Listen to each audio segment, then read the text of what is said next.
Even though there are still 50 days until the NHL regular season begins, the meat of the offseason is over. For the most part, teams' rosters probably aren't going to change very much from now until October 7th, so in this video, I want to go through all 32 NHL teams, talk about how their offseason has been so far, and ultimately give each team a grade. Now, try not to take the grades too serious, as this is more so just a video to give you guys my thoughts on how I feel like each NHL team's offseason has went so far. As always, I want to know what you guys are thinking, so let me know down below in the comment section, what grade would you give your favorite team's offseason at this point? Subscribe to the channel if you're new and you want NHL content just like this all year round. And with that being said, let's go ahead and get started with the Anaheim Ducks, who I gave a B-.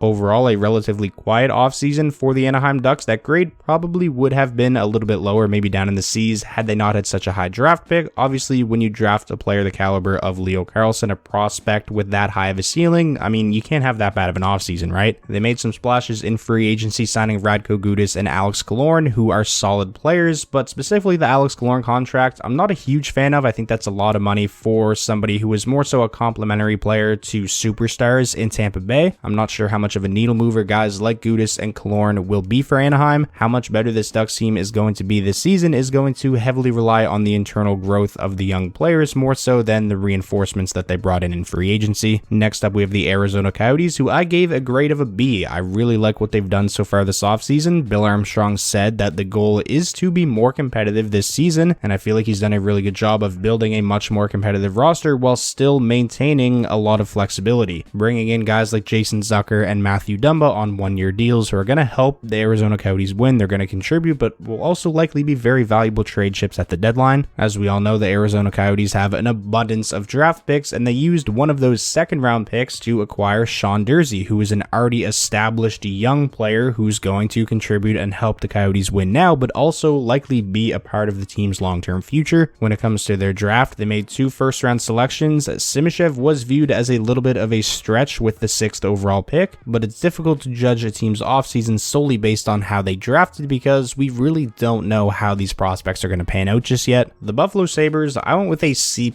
for their grade. Quiet offseason overall. They landed one of the better right-shot defensemen on the UFA market in Connor Clifton, got some depth on the left side with Eric Johnson, but where the plus really comes from in that C+ grade is I absolutely love the value of getting somebody as talented and someone with as high of a ceiling as Zach Benson has with that 13th overall pick. Next up, we have the Bruins. I gave them a grade of a D. Maybe this is too harsh because the decisions made by Bergeron and Krejci to retire was out of their control. That being said, it is still something that the Bruins should have seen coming, and I don't think they did a very good job of replacing Bergeron and Krejci. Their center depth looks very weak now, with Charlie Coyle and Pavel Zacha likely being the top 6 centers. When you look at the names on the right of the screen compared to the left, I mean, it's night and day. You also factor in the fact that they did not have a first-round draft pick. There's really no sugarcoating the fact that this organization got drastically worse this offseason. The Calgary Flames are up next. I gave them a grade of a D+ after a very disappointing season, missing the playoffs. I would say they've had a very disappointing offseason as well. Now, the Toffoli trade is a tough situation because obviously Toffoli came out and said that he did not plan on signing in Calgary long term. He was heading into the final year of his deal. So the Flames really did the best they could with that. But the reason why I feel like this offseason has been so disappointing is because we expected them to have a massive roster turnover. There was news earlier in the offseason that Elias Lindholm didn't plan on signing long term in Calgary. Same with Noah Hannafin, maybe Michael Backlund. The Flames made some big off-ice changes with Brad Treliving being out and Daryl Sutter being out. But in terms of the roster, they're basically bringing back the same team that just had such a disappointing season. Now, there is still time left in the offseason. Could we see a Hannafin or Lindholm trade between now and opening night? Sure, but things have been really quiet when it comes to those 2 players. At this point, I would bet on them starting the season in Calgary, which I feel like is a mistake. This was supposed to be an offseason of big change for the Flames, and in all likelihood, you're going to get a lesser package for a Hannafin or for Lindholm if you trade them closer to the deadline than if you traded them now, where the team that acquires them at the very least gets them for a full season. Moving on now to the Carolina Hurricanes, I gave them a B+. In my opinion, one of the most improved teams of the offseason so far. They really didn't lose anybody of consequence. Max Pacioretty barely played. Derek Stepan, Paul Stastny, bottom 6 centers, easily replaceable at this point in their careers. The Jesse Puljujarvi experiment didn't work out well. Now, I did feel like Ghost was a really nice fit in Carolina, and he played well for them down the stretch, but with what you lose with Gostisbehere leaving in free agency, you get pretty much all of that back, bringing back Tony DeAngelo, who is another pure offensive defenseman, somebody that the Canes are familiar with. They brought in a legit top 6 winger in Michael Bunting as a UFA for a very fair price. I kind of thought Michael Bunting might be somebody that gets overpaid because of his numbers playing with Matthews and Marner, but I think Carolina got him for a fair price. They also bring in a legit top 4 defenseman in Dmitry Orlov. Did they overpay a little bit? Probably, but it's just a 2-year deal. The Hurricanes were also able to retain both of their goaltenders in Frederik Andersen and Antti Raanta. Overall, a very successful offseason in my opinion. The Blackhawks are up next, and I gave them a grade of an A. Now, when making this video and grading each team, I tried not to let the draft heavily influence the grades because, again, we really don't know how these prospects are going to pan out. But when it comes to the Blackhawks, I made an exception because, I mean, it's Connor Bedard. Come on, he's expected to be a franchise-altering player. I also really like the fact that they brought in a skilled veteran forward like Taylor Hall, who's likely going to play with Connor Bedard and be a really fun duo. They were also able to add some middle six scoring ability and skill with Ryan Donato, and they got a little bit tougher with Foligno and Perry, who are likely going to be the Bedard protectors. I don't think there's a single Blackhawks fan out there or a single person within the Blackhawks organization that are unhappy with how the offseason has went, strictly based off the fact that they were able to win the draft lottery and select Bedard. The Colorado Avalanche are up next. I gave them a grade of a C. I'm kind of indifferent on their offseason. It's hard to say if they got better or worse. Notable departures include JT Compher, who signed with the Red Wings, Evan Rodriguez, who signed with the Panthers, Eric Johnson, who went to Buffalo. They traded Newhook to the Canadiens, and Lars Eller signed with the Penguins. They brought in the likes of Ryan Johansson, who they basically got for free at 50% retained. I like that bet. I think he can at least be a serviceable number 2C for them. I'm not a huge fan of the Miles Wood signing. 7 years for somebody who's, a bottom 6 energy guy, I think is a little bit risky. I feel like the Ross Colton move, though, was easily their best move of the offseason. They basically turned Alex Newhook into an additional first-round pick and Ross Colton. That's a fantastic move by the Avs. I like the fact that they made 2 first-round selections to kind of replenish their prospect pool a little bit, which is one of the worst in the league, or definitely was before the draft at the very least. The idea of Drouin playing with McKinnon again is definitely a lot of fun, but it's not something that I would bank on it working out really well, just based off of what we've seen from Jonathan Drouin really for the past 3 or 4 seasons. Next up, we have the Blue Jackets. I gave them a grade of a B+. Really no notable departures. They brought in Damon Severson, who was going to be the best defenseman on the UFA market this summer before Columbus traded for his rights and signed him to an extension. They made a big splash by trading for Ivan Provorov in that 3-team deal. Provorov is coming off of a couple disappointing seasons, but in a situation now in Columbus where he's likely not going to have to play, 24-25 minutes a night, I think he can get back to being the Ivan Provorov we saw earlier in his career. And then the biggest addition, again, tried not to let the draft heavily influence these grades too much, but you have to think that the Blue Jackets were ecstatic that Fantilli was available at number 3. The Blue Jackets organization greatly improved over the offseason. Now, did they get a little bit too aggressive prematurely, adding the likes of Severson and Provorov? Maybe, but if that's the direction the Blue Jackets want to take, they want to compete for a playoff spot, they took strides towards that this offseason for sure, getting guys like Severson and Provorov and potentially a franchise centerman in Fantilli. Moving on now, we have the Dallas Stars, who I gave a grade of a B. Relatively quiet offseason from Dallas. They didn't have a first-round draft pick. Really, where that B comes from is solely based off of the fact that the Matt Duchene signing, in my opinion, is one of the best signings of the entire offseason. They got him for an absolute steal. Matt Duchene was a surprise late addition to the UFA market after being bought out by the Nashville Predators. I expected him to sign a deal somewhere in the range of 3 to 4 years, maybe 4 or 5 mil per season. So Dallas getting him for 1 year at just $3 million was really surprising to me. I think it's an absolute steal. I mean, this is a guy who's just 1 season removed from putting up 40+ goals. Next up, we have the Red Wings, who were easily one of the busiest NHL teams this offseason. Look at all the names on the screen. Massive roster turnover. I decided to give Detroit a grade of a B+. Could have been higher, but I am a little bit iffy on some of the free agent signings Yzerman made. The biggest story of the offseason for the Red Wings, though, was obviously the Alex DeBrincat trade. He is exactly the kind of player that this Red Wings team has needed, and they were able to get him for a very good deal and sign him to a very fair contract because Yzerman had pretty much everything working in his favor. The Senators had no leverage in the situation. DeBrincat wanted to be in Detroit. Everything worked out beautifully for the Red Wings when it came to the DeBrincat trade. The free agency signings, I'm iffy on the Compher contract. Don't like the Justin Hall contract, especially since the Red Wings then went out and traded for Jeff Petrie. I don't think the Hall signing makes any sense at all, but it is what it is. Klim Kostin, Daniel Sprong, I think are all really good bets on cheap short-term deals, and I also really like the value they got with drafting Axel Sandin Pellikka with their second first-round pick. The Edmonton Oilers are up next. I gave them a grade of a C+. Overall, very quiet offseason. They made the Yamamoto and Costin trade, sent those guys to the Red Wings. Nick Bjugstad went back to Arizona, and the Oilers brought in Connor Brown, which was a signing that I really liked. He's coming off of a season where he played just a couple of games, missed basically the entire year with injury, so it is a little bit of a gamble, but it's a cheap one-year deal, low-risk, high-reward move. Reunites McDavid with Connor Brown. Those two were dynamite together with the Erie Otters. I'm excited to see if they can kind of rekindle that at the NHL level. Moving on now, we have the Florida Panthers, who I also decided to give a C+. I feel like it's hard to say if they got better or worse. Maybe they got marginally better. I think Rodriguez is definitely an upgrade over somebody like Anthony Duclair. He's a much more versatile player. I feel like they're definitely going to miss Radko Gudas, especially at the start of the season when Montour and Ekblad are out, but they did add defensemen like Ekman Larsson, Mikula Kulikov, none of which are really needle movers, none of which are really solid top 4 options at this point. The Los Angeles Kings are up next, another team that I decided to give a C+.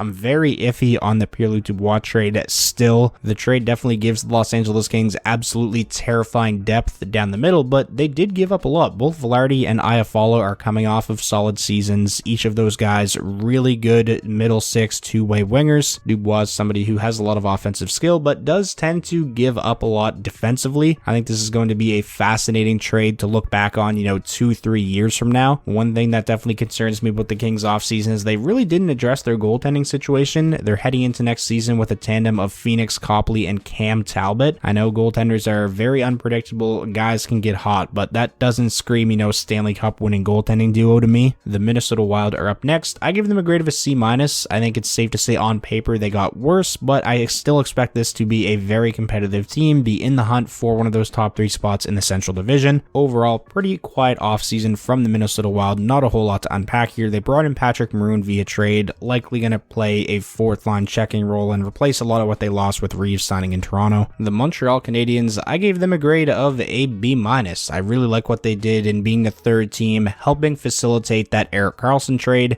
getting a solid backup option for Jake Allen in Casey DeSmith, and also then additionally using Jeff Petrie to flip him into Gustav Lindstrom and an additional draft pick. Big fan of the Newhook trade as well. Extremely talented young forward who I think is going to have a massive breakthrough season in Montreal, likely playing a much bigger role than the role he played for the Avalanche this past season. I know there was a lot of skeptical people out there when it came to the Reinbacher pick 5th overall. Me personally, I think it was a fine pick. Overall, in my opinion, a positive offseason for the Canadiens. The Nashville Predators. This is a team that really confused me this offseason. I gave them a grade of a C+, but I'm just really confused about their direction after buying out Matt Duchene and trading Ryan Johansson to the Avalanche at 50% retained. I feel like those two moves kind of made it clear that they were heading in a younger, rebuilding direction, but then they went out and signed the likes of Ryan O'Reilly, Gustav Nyquist, and Luke Schenn, which aren't really signings that a team should make if they are just entering their rebuild. Now, those 3 are fine players, Ryan O'Reilly especially, who I feel like they got at a very fair number. I just think it would have made more sense for Nashville with where the organization is at to fully embrace a rebuild, especially after, the most recent trade deadline they had, moving out guys like Tanner Chenot and Matthias Ekholm. So yeah, I really don't know how to feel about the Preds offseason. I give them the C+ because I think the Ryan O'Reilly contract is really good, and they got Nyquist and Schenn at fair prices, and they made 2 first-round selections with Matthew Wood and Tanner Molendyk. The New Jersey Devils get a grade of an A from me. I feel like they've had a fantastic offseason. The Tyler Toffoli trade, huge. He is a legit top-line winger coming off of a career year, and they didn't have to give up a whole lot to bring him in because obviously Calgary didn't have a lot of leverage there. Tyler Toffoli said he wasn't going to re-sign in Calgary long-term, so they definitely took advantage of that situation. Aside from bringing in Toffoli,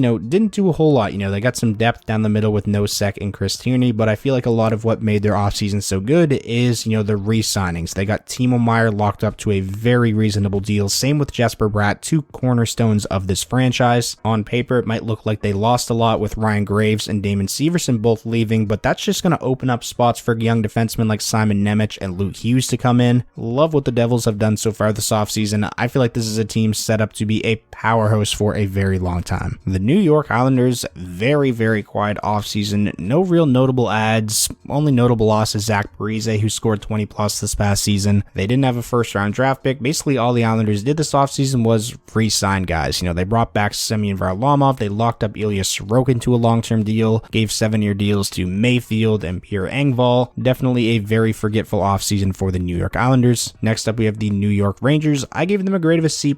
Notable losses include Patrick Kane and Vladimir Tarasenko, who are really the big ones there. They didn't have a whole lot of cap space to work with, but I feel like with what they had, they did pretty well, bringing in guys like Blake Wheeler, Nick Bonino, and Eric Gustafsson, all for very cheap. And in my opinion, they also got great value getting a very high upside forward in Gabe Perreault later on in the first round of the draft. The Ottawa Senators get a grade of a C from me. I feel like it's hard to say they got better, but it's also hard to make the argument that they got worse. Like I mentioned earlier when talking about the Red Wings, the Sens were in a pretty crappy situation when it came to a DeBrincat trade. They had absolutely zero leverage. That being said, all things considered, I think they did okay. You get a guy like Dominic Kubalik who's coming off of a 20-goal season. You also signed Vladimir Tarasenko after the DeBrincat trade happened, so those two combined should make up for the goals you're going to lose with trading away DeBrincat. They needed to sign a starting goaltender, and they did that, signing Jonas Korpisalo, but it's a contract that I think is definitely pretty risky. Korpisalo is a guy who's been relatively inconsistent throughout his career. Now, yes, he is coming off of a strong season, split between the Blue Jackets and the Kings, but the 2 seasons prior, he was pretty horrible. In my opinion, committing $20 million over the next 5 seasons to somebody like Korpisalo was a very bold move. Moving on now to the Philadelphia Flyers, I'm giving them a grade of a B+. I think Danny Briere has done a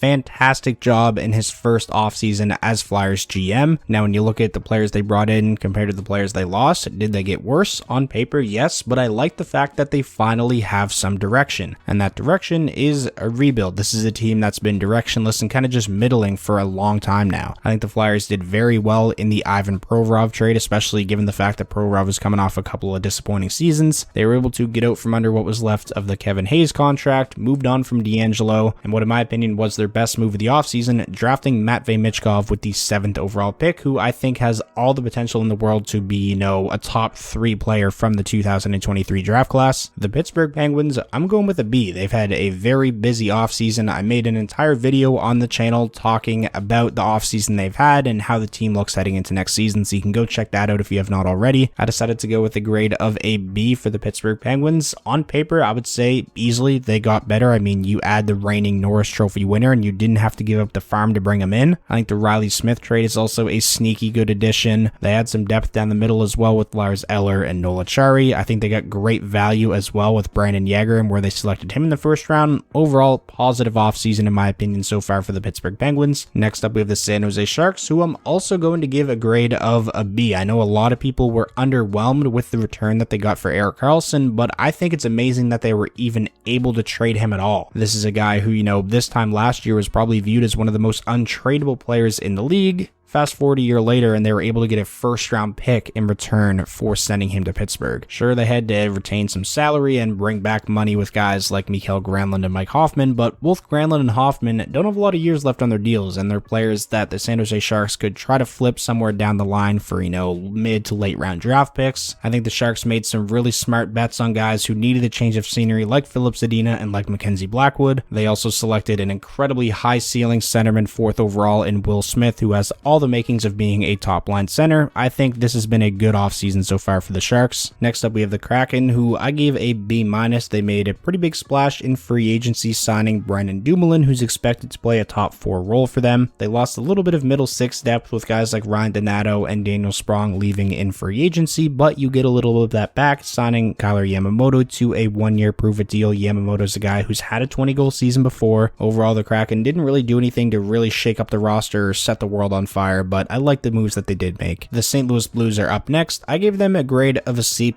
No real notable losses. Notable adds include the likes of Kevin Hayes, Oscar Sundqvist, and then the 3 first-round draft picks that they made. I am a little bit confused by their direction. Their GM came out and said that this is a team that's not rebuilding. They want to remain competitive, and then kind of backed that up by adding somebody like Kevin Hayes. I was definitely expecting them to trade at least 1 or maybe 2 of their first-round draft picks. Obviously, that didn't happen, and they used all 3, which isn't necessarily a bad thing. I just really feel like this team, the direction they're headed right now, has all the makings of being a team that gets stuck in no man's land, which basically means they're not a team that's full on rebuilding, getting draft picks in the top 10 or top 5, but also not a team that people take really too seriously in terms of being a legit playoff threat. Moving on now to the Tampa Bay Lightning, I decided to go with a D+ for them. On paper, this is a team that got significantly worse in my eyes. Now, there's not really a lot they could have done given their cap situation. I mean, they had to literally trade Ross lost Colton as a cap casualty because they couldn't afford to re-sign him. I think that's a big loss. Obviously, Killorn's a big loss. You lose your entire fourth line in Maroon, Perry, and Belmar. Both the Bruins and the Lightning taking steps back like this, I think is going to make the Atlantic Division very, very interesting this season. The Toronto Maple Leafs, a lot of roster turnover. You look at notable losses: Michael Bunting, Ryan O'Reilly, Luke Shen, Achari, Kerfoot, Hall, Gustafson. They had a lot of holes to fill heading into free agency, and I feel like they honestly did a pretty solid job at that, so I'm going with a B-. I absolutely love the Bertuzzi and Domi signings, especially given the fact that they're just one-year deals. It's not like they had to tie a bunch of money up in those guys for the next 4 or 5 years. I'm iffy on Klingberg, not really the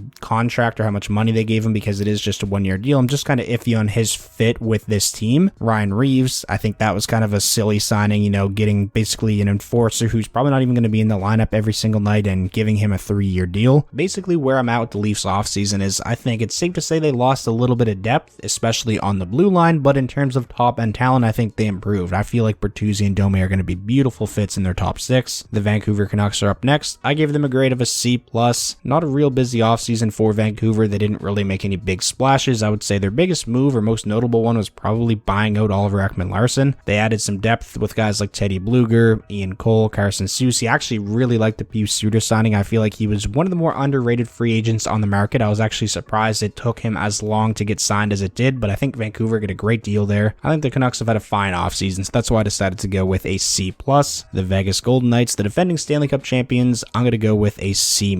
Obviously, this is a team that are cap strapped, didn't really have a whole lot of money to make any significant moves, so they didn't really add anyone. They made a first-round draft pick, that's about it. They sent Riley Smith to the Pittsburgh Penguins in a cap dump trade to free up the space to re-sign Ivan Barbashev. Did they get worse? Yeah, a little bit, but this is a team that should still definitely be in a position to compete for a Stanley Cup again this season. The Washington Capitals, I also gave a C-. They added Joel Edmondson via trade. I'm not really sure how I feel about that. I think the Pacioretty signing is a nice low-risk, high-reward move. Ryan Leonard, a forward with a very high ceiling who I think they got good value with where they drafted him in the first round. The Capitals are another one of those teams, though, where I feel like it's hard to say. Did they get better? Did they get worse? In my eyes, maybe on paper they got a tiny bit worse. That's why I decided to go with C- instead of, you know, C or C+, but I think it'll be a pretty non-consequential offseason one way or the other. And now finally, finishing out the video with the Winnipeg Jets, who I decided to give a grade of a B. Notable losses include Pierre-Luc Dubois, Blake Wheeler, who was bought out, Sam Gagner, and Vladislav Nemesnikov, and notable adds include Velarde, Iafallo, and Kupari, who all three came in the Dubois trade, a trade that I think Winnipeg did really well in. They brought back Laurent Brossoit to play backup for Connor Hellebuck, and they drafted Colby Barlow with their first-round draft pick. Overall, I think it's been a positive offseason so far for the Winnipeg Jets. They shook up the roster without completely blowing things up. A lot of people figured the Dubois trade would be, you know, just draft picks and prospects, but you get 3 guys who are going to contribute right away, Velarde and Iafallo especially. If the Jets don't make any other moves from now until opening night, I think this is a roster that on paper can compete for a playoff spot for sure. So that is going to wrap up this video going over all 32 NHL teams offseason so far, giving each team a grade on how I think they've done. Like I said at the beginning, I always want to know your guys' thoughts, so let me know who your favorite team is and what grade you would give your favorite teams offseason so far. If you enjoyed this video, please be sure to leave it a like. Obviously a bit of a long one, but I know some of you guys enjoy that. And most importantly, if this was your first time checking out the channel and you want more NHL content just like this all year round, be sure to hit that subscribe button, and I'll talk to you all soon.